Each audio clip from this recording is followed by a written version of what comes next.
বন্ধুরা দেখে বুঝতেই পাচ্ছেন এটা একটা জন্মদিনের কেক সাজানো হয়েছে এবং পুরোপুরি একটা টেবিল সাজানো হয়েছে।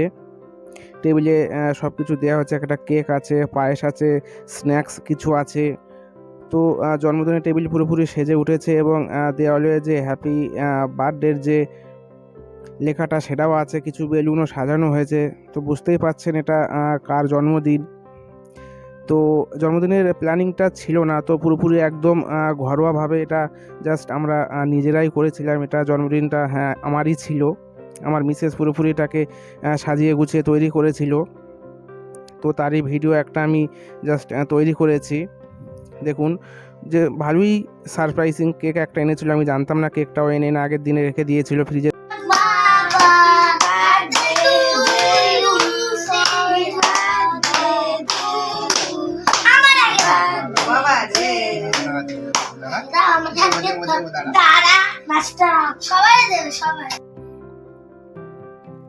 কেক কেটে কেক খাওয়ার পালা এখানে চলছে।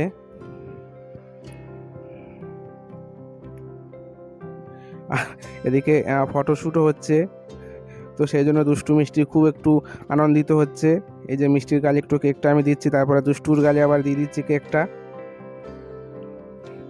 জন্মদিনের অনুষ্ঠান বাড়িতে বড়দের কারোর হলে বাচ্চারা খুবই আনন্দিত হয়, এবং বাচ্চাদের যদি হয় তো সে তো একদম আরও বাচ্চারা আরও তো আনন্দে আত্মহারা হয়ে যায়। তো সে সবারই আছে ক্রম পর্যায়ে, বাচ্চার আছে, বাচ্চার মায়েরও আছে জন্মদিন। তো মূলত ডেকোরেশন ছোটোখাটোর উপর দিয়ে খুবই সুন্দর হয়েছিল। দুষ্টু মিষ্টির বদমাইশও আছে এর সঙ্গে জড়িত। তো এই যে দেখুন ডেকোরেশনটা পুরোপুরি এনারই কৃতিত্ব। হ্যাপি বার্থডে বল।